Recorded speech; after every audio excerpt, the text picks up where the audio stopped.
Welcome to the Shamanism Global Summit, an extraordinary gathering of teachers and healers from around the planet, sharing insights, principles, and rituals for personal and collective healing and transformation. Please share this event with your friends and family, and come join us on Facebook at The Shift Network. And now your host, Michael Stone. Welcome to this segment of the Shift Network Shamanism Global Summit. This is your host, Michael Stone, and we are going to be touching into a whole different vibration of music today.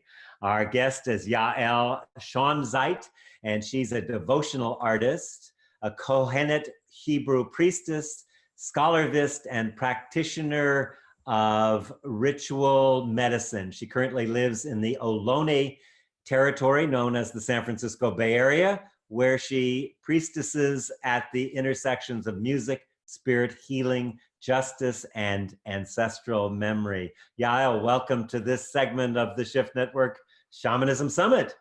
Thank you. I'm so happy to be here. It's awesome to have you. And since you are a magical songbird, maybe you can open an invocation, open our hearts with one of your songs and opening song. Great, I'd love to. So I'd love to offer an invocation and incantation in Aramaic, which is one of my ancestral languages.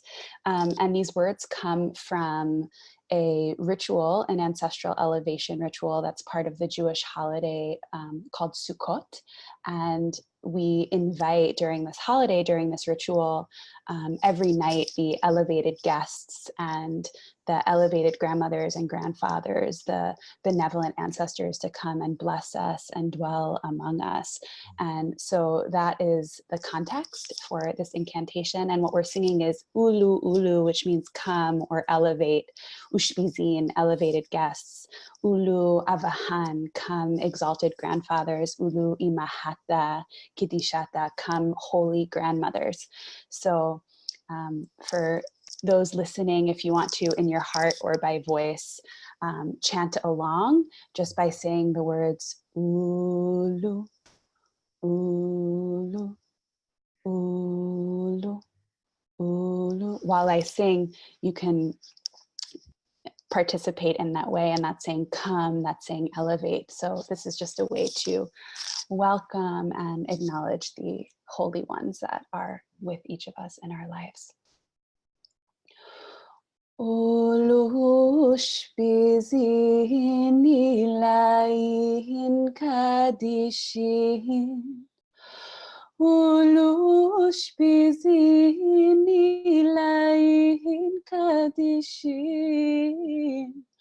Ulu avahan ilahin kadishin, Ulu avahan ilahin kadishin, Ulu imahata ila atta kidishata, Ulu imahata ila atta kidishata, Ulu imahata ilata kidishata, Ulu imahata ilata kidishata, Ulu, Ulu, Ulu, Ulu, Ulu, Ulu, Ulu, Ulu, Ulu, Ulu, Ulu,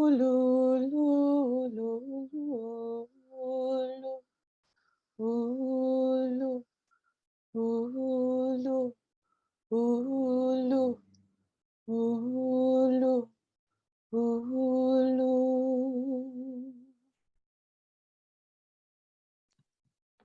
Wow, so beautiful. Thank you so much. Oh, that's gorgeous. Brings tears to my heart. Thank you. Thank you. Really, not just my heart. So our title of our session today is Singing Ourselves Home, a musical pathway for ancestral remembrance. Tell us about music and ancestral remembrance? Yeah. It feels like such a big question. And I also feel like everyone that's here watching, and even you, Michael, like we know the answer to that on a bone level. Mhm. There's something about music that connects us to something bigger, that connects us to the web of life that is ancient, that is primordial. Sound is the first instrument. Even instruments, the first flutes were discovered 40,000 years ago. And before then, people have just been making sound and people have been singing across cultures. Sound as a way to honor those who have come before, music as a way to transmit oral tradition, to um, transmit identity, to transmit spiritual tradition, to teach the children, as a way to transmit spiritual knowledge through mantra, through the recitation of sacred text. This is in our bones, this transmission of culture and of memory through sound and through song and through music. So I wish that this was a live conversation, because I'm curious what everyone here would say, the thousands of people, of what is it that we know in our bones that connects us to our ancestors through song. Mm. There's something very ancient just in the fact that the original people were making sound. All of us have ancestors that were singing. All of us have ancestors that, whether singing to the stones and the rivers and the trees, to each other, to the babies when the babies are born, making sound through wailing, through howling, through humming, even if we don't know where, with our minds, where our ancestors come from, which lands, or even the older languages that they spoke, we can find comfort knowing that there is this thread that goes across time, almost across the world, that connects us through sound to those who have come before us. Mm. Oh, I love that. What comes to mind to me is, of course, our relationship to the elements, and particularly the wind. And given, of course, the biblical, in the beginning was the word. Well, before the word had to be the wind, vibration of the sound. So I'm really interested in your thoughts about the vibration of form and substance and connection through vibratory. It's really a vibration that we're passing. That's part of, given to us by the element of wind. Mm-hmm. I love that. I'm thinking of that biblical verse that says the ruach, the wind, merachefet al pnei hamayim, that it was fluttering. Yeah. And that flutter, I was recently talking to a friend about that flutter. And what is that? That's the flutter before the word. That's the vibration that rises, that just resonates in our being, and also I think on a cosmic level, or on a planetary level, that then births creation. And a lot of different traditions have stories and myths specifically around creation where the world was born through song. In my tradition, in the Jewish tradition, this is called the Shir Ta'ev. In the mystical text, it talks about the song of yearning, that in the beginning, there was a Shir Ta'ev, there was a song of a desire, a song of yearning. I love it too because it's a little erotic, that there's this, we hear this in other traditions too, about the erotic sound that gives birth to the cosmos, this song of the universe. So that there's this source point, that there's this vibration, that through our voices we can connect to our ancestors, and like you said, we can also connect to the elements. And I feel like the wind, when you say the wind, I also think about Sufi texts that say, and different texts that say, make us hollow like a flute, like a reed flute, right? Like that we become hollow bones, or that we become empty like a flute, so that we can sing the song that is our unique song, right? We each have a unique song in the orchestra of creation. and also so that we can sing as a way to elevate the world, as a way to heal ourselves, and a way to, I believe, to heal also our ancestors, and that there's something connected between our liberation and the liberation of our ancestors, and that a pathway into that can be through sound and song. So beautiful. So many things you bring up. I think the first thing I'd like to touch on is, when you think of the flute or the lute and how the wind goes through it, and each instrument is also responding to the hand of the carver that made that. Every flute is not exactly the same sound. And I'm reminded of many of the mystical traditions would say that each of us are born with a song, and that that is the spirit moving through us. So talk about that a little bit first, before we get into the ancestor part. Well, I guess that is related very much to the ancestral lineage too. So yeah, both of those areas, the individual song, the spirit coming through, and then how that relates to the gifts of the ancestral lineage that we come from. Sorry, that's a big It's great. I'm so here for this topic for the rest of my life. So let's do it. When you asked, I had this visual of people sitting in a communal chanting space, whatever that is, whether that's like a rock concert or a communal music space, or even, chanting mantra, or being in synagogue, or being at the mosque, or even just gathering with friends and making music.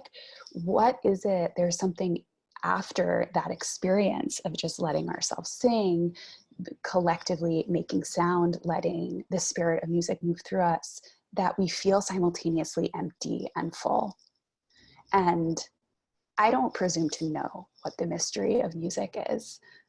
Just like dance, I think music and dance and lovemaking, sort of these like three primordial acts that have been with us as humans for a long time.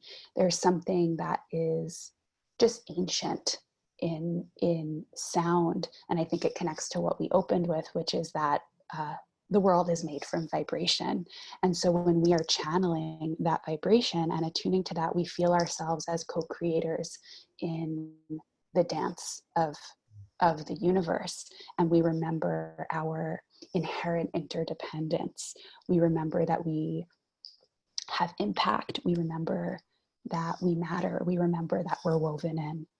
And so there's something about opening ourselves to the spirit of sound, or to the spirit of the cosmos or the universe, that both empties us and fills us, and I think puts us in our right place in terms of where we are in the web, if that makes sense. Yeah, very much. Yal, there's so much disharmony right now on the planet, so much discordant energy and divisiveness and separation, that we don't have a harmony in the human family like all the rest of the nature, the song of the spheres. So we've lost something in losing that contact to our own song and our ancestral song. Talk about the path home. Yeah. I think that grief is an important portal to remembrance. And what is the song of grief? I think the path is starting where we are. Like wherever we are is where we are. And so what is the song of this moment? And it might be a song of intense yearning. It might be a song of intense confusion. It might be generations of songs of lament and of grief, of crying, of howling that never happened, which connects to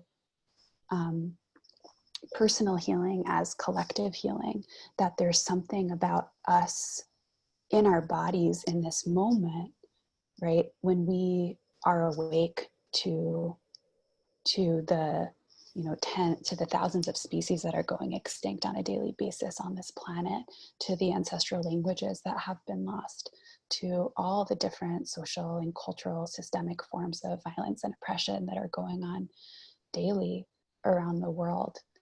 That is an invitation to be present in our hearts, and we can still sing from that place. I think that in our world there's like a silent agreement.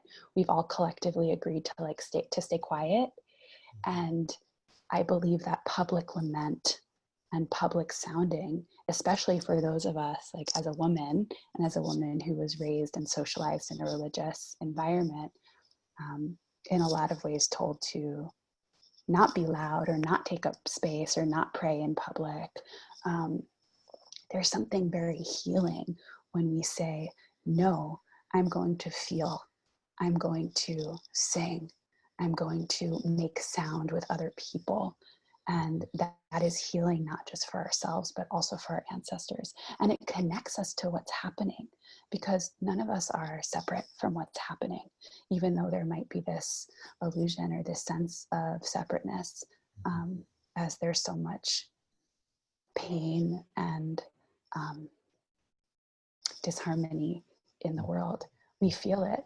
And so what is the song that is born from feeling that? And usually when I've seen both within myself and people that I work with and the communities that I serve, that when there's a vulnerability and a tenderness and a willingness, a courage to drop in, to make ourselves available to that song, that is the confusion, that is the grief, that is the longing to connect to our ancestors, to connect to the waters, to connect to all that has been lost because of climate chaos and because of industrial growth society and because of exploitative forms of capitalism, racism, all these different forms of injustice, that there's something in singing from that place and sounding from that place that is deeply liberating and connective and reminds us of our interdependence. And that's the source of power. Well said. Beautiful. When you talk about grief, of course, I immediately go to trauma, and not individual trauma, which is at the heart of much of the separation, at the heart of the suffering that's going on. But at this point, the massive collective trauma that we're living inside of, the trauma of colonialism, of genocide, of slavery, of all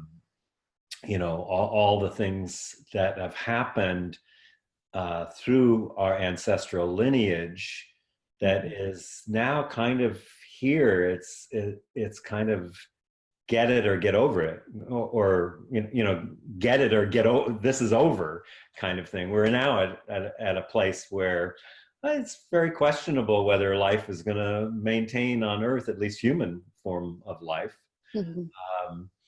So we don't know how to grieve. We don't grieve well. We actually kind of think we're supposed to grieve in a particular way, like Elizabeth Kubler-Ross's 5 steps and 6 months, so your child is run over by a truck and you're supposed to be done grieving in 6 months, Right. And so there's a lot of damage that's done just because we don't know how to grieve. But there's something in singing, I'm reminded of some of the really troubling songs when I see grief in, say, South Africa or West Africa too, the same, that there's these kind of grieving songs that are jarring, and they're wailing. They're not grieving, they're wailing. Yes. But I mean, they're not singing. You wouldn't think singing, but it is a form of song and a vibratory thing. Talk about what you see that and how to bring that back. And from I know from your tradition, I've been at the Wailing Wall, in fact, several times, that's part of the grieving process. And then you mentioned the species. How do you grieve 200 species a day extinct, never again to be? It's okay. It's one thing for a grandfather or a father, but wow. Mm-hmm. Where do we go? Where do we go with Yeah. that? Yeah. I mean, just breathing with that question, right? Mm-hmm. Yeah. And I feel like it's a balance of allowing ourselves to feel the feelings and also not to be flooded because we have work to do. And Mm-hmm. so, where is that place of grief that connects us, where we still feel connected, and that propels us to action, hopefully, that makes us want to bring more of ourselves into the world, rather than the grief that isolates us and overwhelms us. So I think that that's just a part of the ongoing journey of being human. In terms of the different wailing rituals and grief rituals that you named, I mean, yes to that. I'm reminded of I feel like this is a deeply cross-cultural experience. Also in Jewish tradition, there are the mikonenot, the wailing women, the grieving women, who have been employed for generations. You know, it's not so much present as much specifically in European communities in the last few centuries because of all the different forms of persecution. But really so many traditions, specifically traditional communities, have different forms of wailing and grief rituals. There's this cry ceremony, it's called, of the Paiute people, the American Indians, that use, and it's now being reclaimed by descendants, by Paiute people. And the intention, and of course I don't speak on behalf of that community, but this is just through my learning and through community study, which is that they create a soundscape that matches onto the land. And through their wailing and through their specific prayers, they are supporting their ancestors in returning to where they need to go. That is both in the world of the ancestors, that also corresponds to the land. And we have similar rituals and prayers and incantations for that in Judaism, where we say certain prayers that then support our ancestors in becoming elevated, in returning to the realm of the ancestors, to be woven in with the well ones, with the elevated ones. And there's so many examples of different traditions that use grief, that use lament specifically in community as a way to support the moving of energy and to keep life flowing. Because we know, as you mentioned with trauma, if grief isn't metabolized, then it becomes illness on a personal level that then spreads out to a collective level. And so I think that these sorts of grief rituals, these lament rituals, these very like dramatic, wailing sounding community experiences function on so many different levels. They function to move energy in the body. They function to connect us to all different forms of emotions, whether our own power, our own feelings of helplessness, our own grief. There's a way that sound can hold so many different emotions at the same time.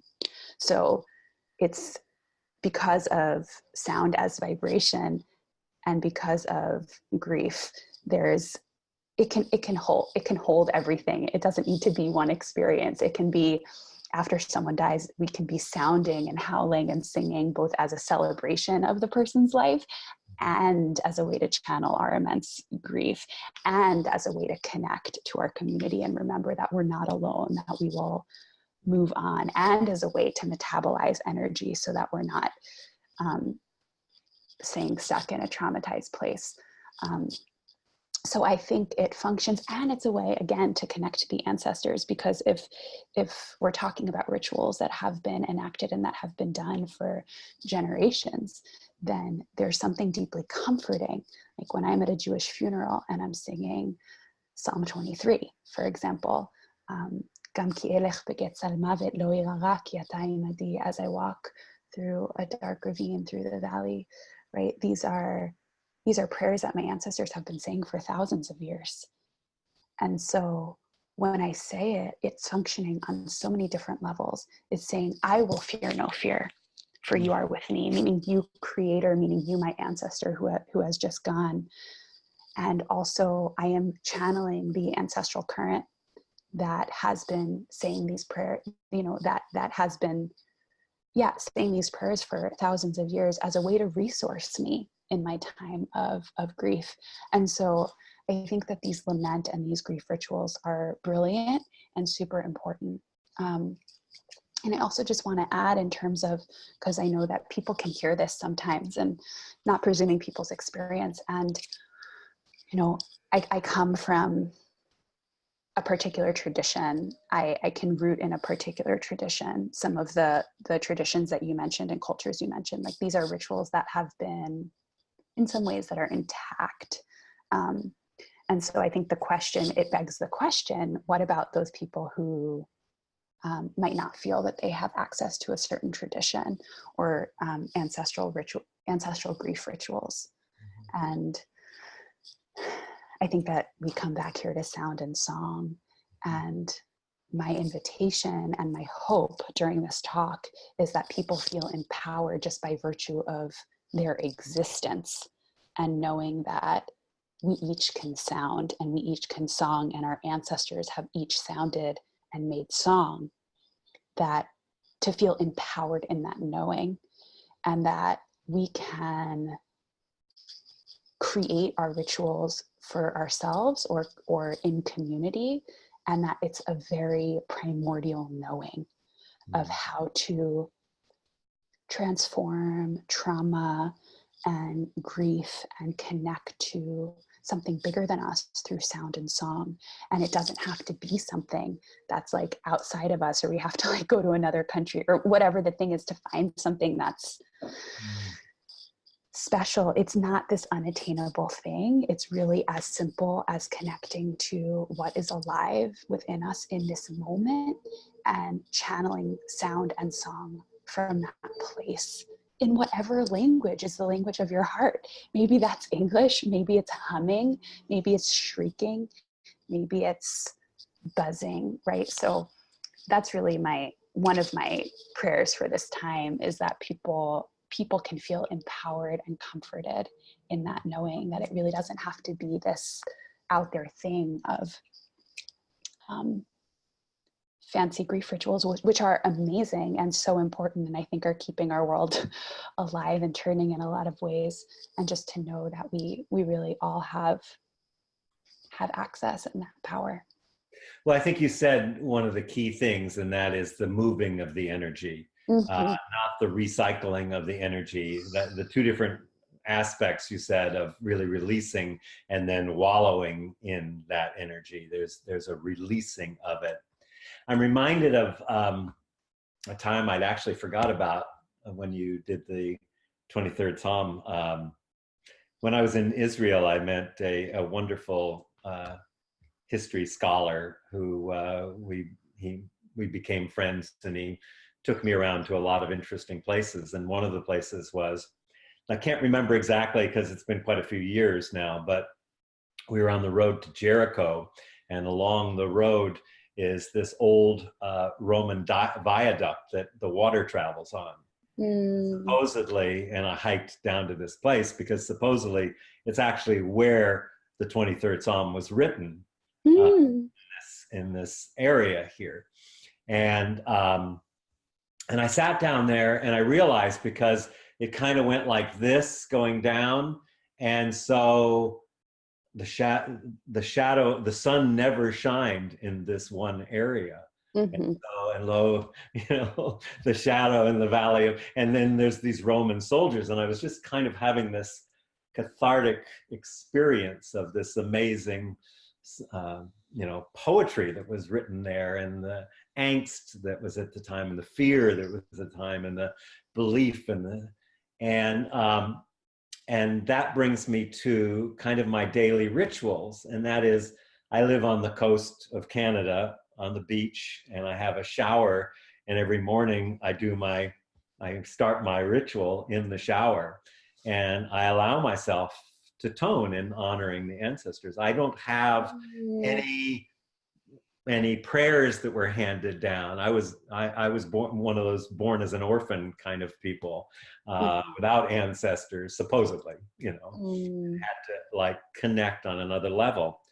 the question that it brings up for me is about song or music and place, and Mm-hmm. because just like one herb grown in one climate and the same herb grown in another has completely different healing qualities. Mm-hmm. There's, our relationship to the land is such an important relationship.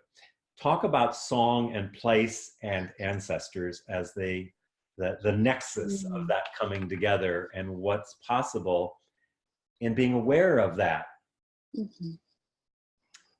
Yeah. Yes, to that question. I mean, again, I think it comes to starting with where we are. Like, I'm here on Ohlone land in San Francisco. And when I go out, like this morning when I was praying, I go to Golden Gate Park and I just acknowledge the ancestors of the place that I'm on. And I'm also praying in my ancestral language, or whatever way, right? That's how I pray in Hebrew often. And whatever way is one's way of just introducing themselves in a good way to the place that that we each inhabit. And I think that that can be a beautiful way, if we're living on land that isn't where our ancestors are from, to be in sacred reciprocity and to be in reverence, is perhaps approaching the land, approaching the stones here, approaching the redwoods, approaching the trees, the skies, and the spirits and the guardians of the places that we're on, with song, with prayer, with offering. That comes from us as a way to acknowledge and to pay our respects. Mm-hmm. So that's one thing that comes to mind. Mm-hmm. I also think about, in the work that I do with people, with the ancestor work, for people who are in this model that I'm a student of, Dr. Daniel For, when people are in that work of making a direct connection with wise and loving, vibrant ancestors, which is what we endeavor to support people with in this work that we do.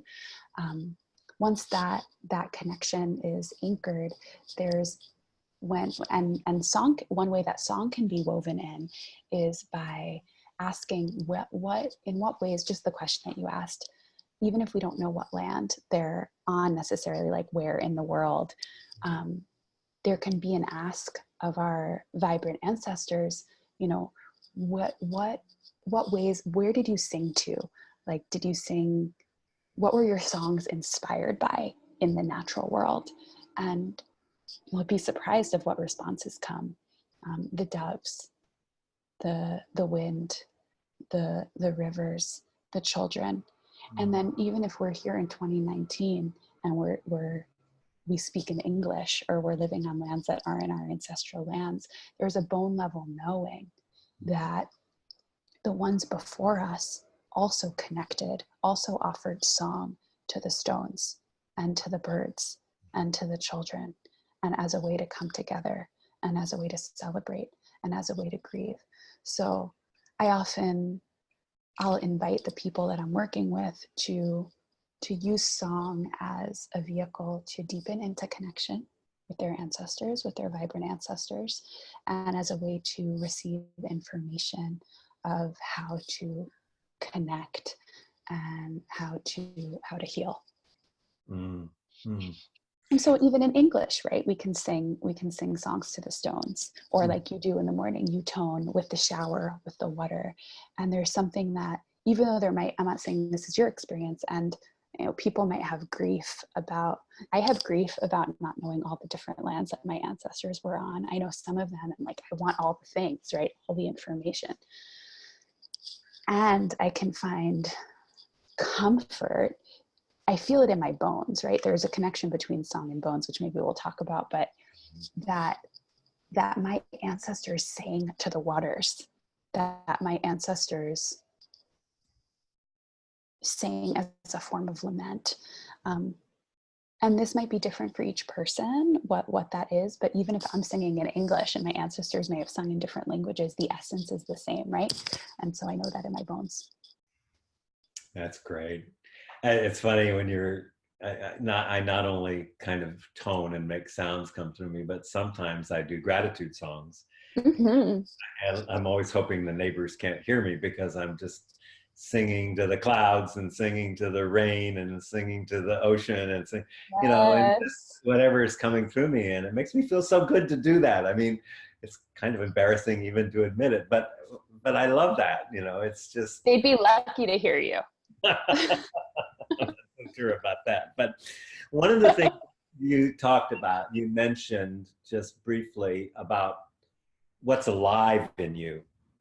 And that makes me think of our instrument, which of course is the body. It is our primary instrument, and Mhm. it is the channel that we have to sing and to communicate and to take in and all of our senses and everything like that. And yet, my path has always been embodied shamanism, a dance primarily with Gabrielle Roth and other teachers. And Wow. I'm I'm always noticing how, particularly in North America, how disembodied people are. And so when Mhm. you talk about what's alive in people, sometimes they're particularly, I worked in the corporate world, with heads on sticks. They were not in their body for the most part. So talk about that. And I think, that's also begging the question about the relationship between song and bones that you were bringing up. So talk about body, bones, blood, song, how that all works together. Mhm. Yeah.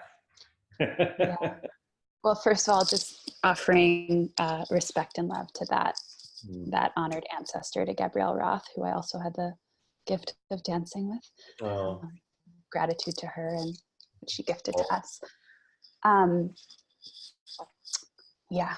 So in Hebrew, the word for bones is atzmot. Our bones would be atzmotenu, which is the same root as etzem, which means ourselves. So ourselves, our bones, are the same word. To talk about ourselves means to talk about our bones. There's different examples also throughout sacred texts that talk about the bones mhm.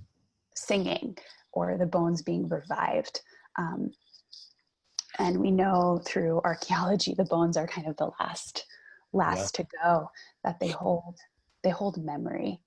And so I think this connection between sound and song and bones really has to do with memory, and what is in our DNA, what's alive in the core of our being. And we know from science now that um, memory, that song unlocks memory within people with Alzheimer's and dementia, right? That there's something, even people who don't remember their names or where they were born, when they hear a song that they would sing as a child, it unlocks a whole something happens. My bubby, my grandmother, and her, she had dementia, Alzheimer's, and was a musician, and music was the last thing to go. And I see this very often in the work that I do, facilitating music circles for elders with Alzheimer's. So there's something also there about memory and how that unlocks what we know in our body. Um, that's the first thing that comes to mind. Um, what was the clue? What else? The body. The body. There's so much. I was just going Ends. blood, bones, breath, Yeah. Yeah. blood. But But what I want to say though is, again, just affirming that for people who are yes to the pervasive disembodiment of our culture, that I think has to do with a lot of different things. um, Emphasis on work, um, and money and capitalism and different forms of ableist culture, disconnection from the earth. There's so many reasons, right? yeah, and again, we talked about earlier the whole field of trauma that's happening is I think a huge part of it, and Mhm.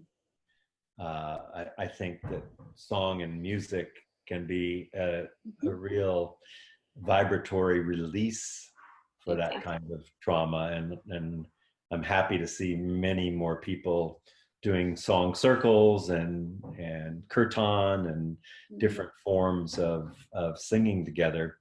I Mhm. wanted to just mention, we had talked a little earlier about Alzheimer's, and you just mentioned it, and I'm reminded, I just remembered, I can't remember the name of it. I think it was The Music Within, the documentary. Is Yeah, that it's great. Mm-hmm. awesome? One of them, there's a bunch, yeah.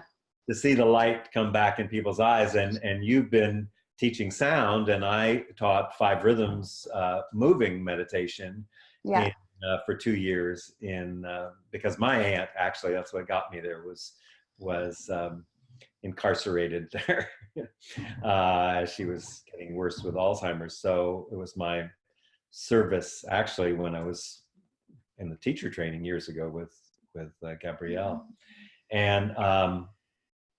And there is the music and the song. It really does bypass that part that gets frozen and shut down in us, because I've seen it so many times. People just open up and dance and sing and flirt, to, Yeah, it's so glorious. it really is. I don't think people realize how wonderful it can be with a group of Alzheimer's patients, is like small children that are like discovering things every moment.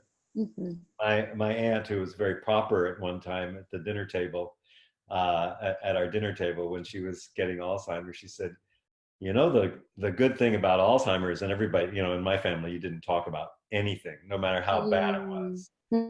All kinds of suicide and dark, never talk about it. And my whole family, was like, what's she going to say? And she said, what happens when, the good thing about Alzheimer's, and she says with a cheery smile, you meet new people every day. That was her, just as she was starting to get more and more in it, that she'd heard this joke she was sharing. I was the only one that laughed, unfortunately, but it is, there's an innocence that's there. And so I think there's something about song and music that releases that primordial innocence and goodness also. That is I believe that's our nature. What are your thoughts about that? Yes, definitely. And that it lives in a place that's different than our conscious mind.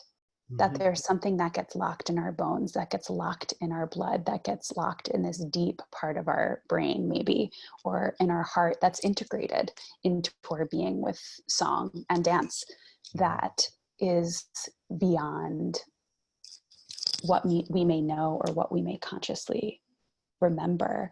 And so I'm curious, as you're speaking, what would happen if we had, I'm thinking about on a cultural level, if we were already in this awareness before elderhood throughout our lives, right? And again, we start with where we are. And if we were tapping into, channeling, letting flow that deep well of music and sound, that though our primal bodies, because when we're talking about this, we're also touching on the cultural wounds that have made it so that we're not doing this anymore, right? And oftentimes when we're singing, yes, to the humming and toning in the shower, and the communal experience of singing, the communal experience of dancing, we know that in our bones. It's like, we've been doing this forever. We've been doing this. And that's healing on so many levels, on personal and collective levels. And it's an honoring. It offers merit to our ancestors. When I'm singing, when I'm praying, when I'm grieving, when I'm making sound, it's offering blessing and healing to my ancestors who don't have that capacity anymore. They don't have physical voices, but also maybe because of the trauma or the different things that they experienced in their lives, social conditioning, war, persecution, displacement from land, all the different things, they weren't able to experience that. And so it's also, if we are structurally, I hold that we're structurally connected to our ancestors. We know this through epigenetics, right? And that by me singing, by me liberating, self-liberating through sound, by me affirming community through group sound experience, that there's something in that, in my bones, that vibration then ripples across time, right? Yeah. It's resilience perhaps for future generations, and it's also resilience and acknowledgement for those who have come before. Brilliant. I love that. Yeah, I'll talk a little bit about your own healing work that you do. So a little bit about the methodology, individual group work, kind of how your healing work has evolved and progressed, and kind of give us a sense of what you do. Mm-hmm. Mm-hmm. Well, I think for the context for this conversation, as we were talking about earlier, I am trained in the model of ancestral lineage repair by Daniel Four, and so in that way, I support people in connecting and cultivating direct relationship with their wise and loving ancestors, bringing forth healing through people's lines, and ultimately to seek to transform intergenerational burdens and to more deeply embody our gifts and medicines and blessings in the world. And also ultimately towards collective healing. I really believe that ancestral healing, personal healing is collective healing. And so because my particular passion and focus is on sound and music, I sound for people who are drawn in this way. So I just do that work. And also for people who are, and I also do intuitive voice work. So I support people in connecting intuitively to their authentic voice and their authentic expression. And I've recently they're so complementary. And so for people who are drawn to that intersection, we use music and sound as a vehicle for the ancestor work. And so there's a lot of different ways that can look. But that's for people who are particularly excited about using song as a way, as a vehicle for ancestral healing. It's beautiful. Now, I just, Daniel was on again this year, but we didn't really talk about we were talking about other things this year. So maybe you could tell us a little bit, because his model is pretty much blood related with primarily, and that it works with the well ancestors as a way of going back into the older ancestors and healing. I may be murdering this. I've studied a little bit with him, but healing the not well ancestors, the more recent ancestors. Just talk about that process and how, give us a little bit of insight into how you integrate the song into the ancient ancestors, the not well ancestors, the bloodlines, healing, the different lineages. Yeah. Well, I think you spoke to one of, like you said, methodology, one of the core methods of this work, which is coming into relationship with the elder spirits or with the vibrant ancestral guides, to collaborate with them to bring forth healing towards the recent ones. And that's both as a form of ritual safety and also cultural protocol. We're coming to the elders and we're saying, hi, we're here, the descendants. Things have maybe gotten a little hard. Can you help us? And also to channel that big power and that current of ancestral wisdom. So in, using song, one beautiful example, and if we have time, maybe we can do a little drop in,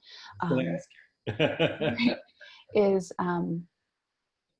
and it's different if people are immersed in the work and making, direct connection. But one way is connecting to that ancient current of ancestral wisdom and blessing, and through song as the vehicle to bring the blessings down the lineage or through the lineage as a way for us to embody the blessing, sound as a way to transform, like as we invite wellness and we're doing the healing work, whether through our own rituals, through our own offerings, through our own tending, through grace, however healing happens, through cultivating relationship with the older ones, things can come up in the lineage. And a way to move what comes up, or to celebrate the healing, or to transform the grief or the trauma, can be through sound. or a way if we're trying to deepen connection with our ancestors, like I said in the beginning, and to channel information, we might ask, what are some of the ways? Can I offer you a song?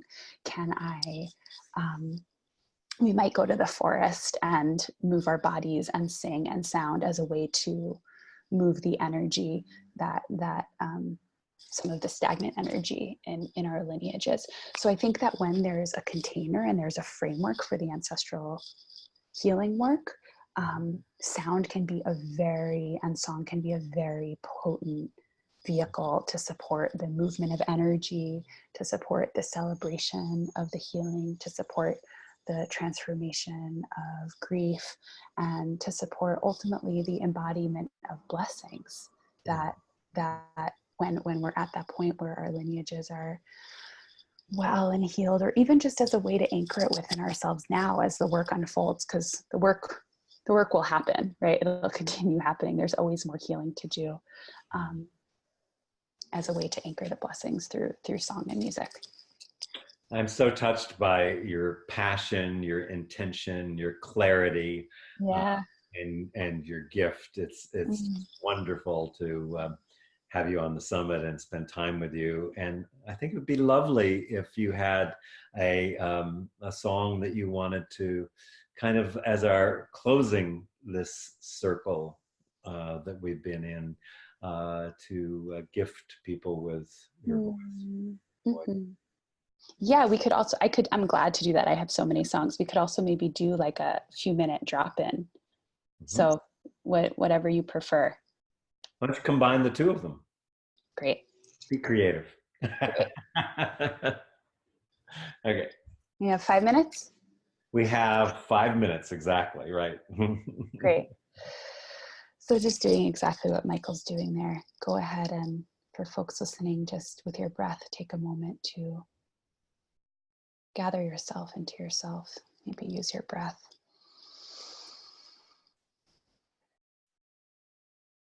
And grounding your energy. Coming to a place of presence and center.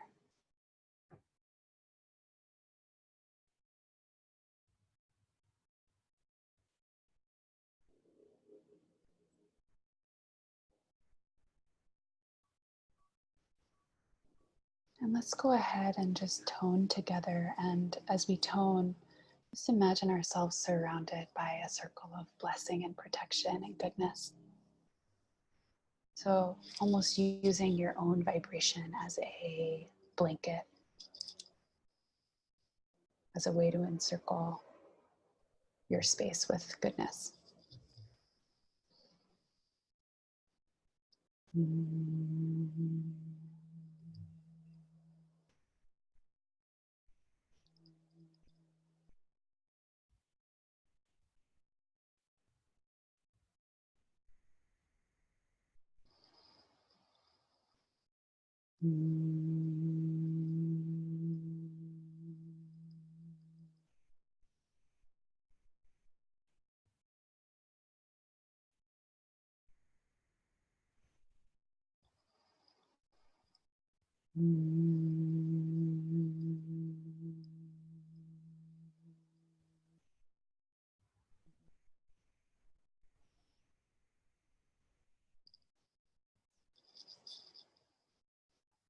From this place of center and surrounded by that vibration of goodness and blessing, go ahead and just attune to a general sense of ancient ancestral blessing and wisdom. And even if it feels like when I say that, that's far away or there isn't necessarily something concrete to hold on to, just let yourself, for these 2 minutes, entertain the possibility that there are wise and loving ancestors who love you, who know you, who are holding you and supporting you.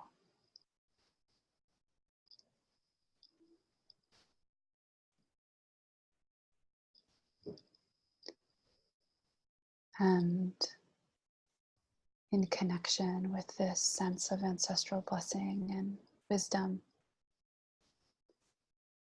inviting you to offer blessing through sound to that current of ancestral wisdom and blessing, or to invite blessing from that current of ancestral wisdom. So either offering connection, offering blessing, or inviting connection, inviting blessing.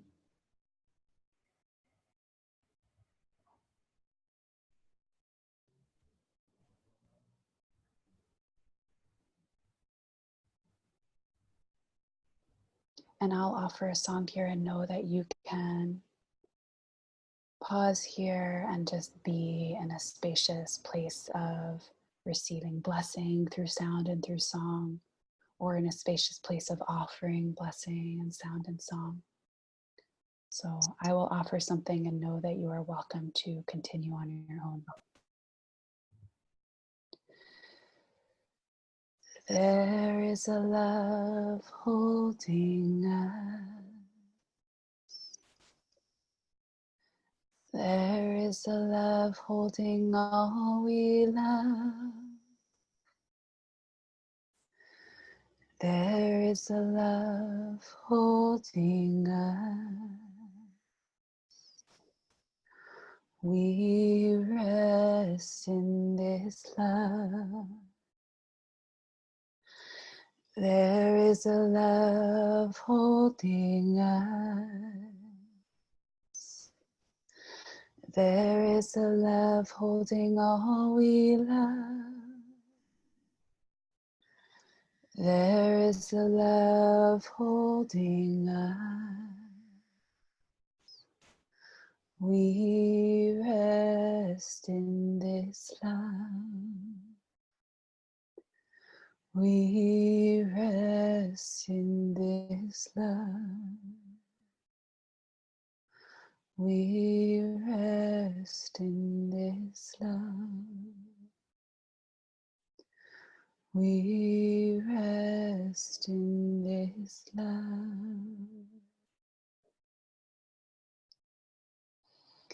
And let's just go ahead and take a big breath in together.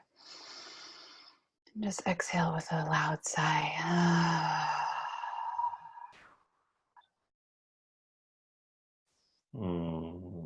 Oh, Yael, thank you. Yeah. What a delight to be with you, my dear. Oh, good.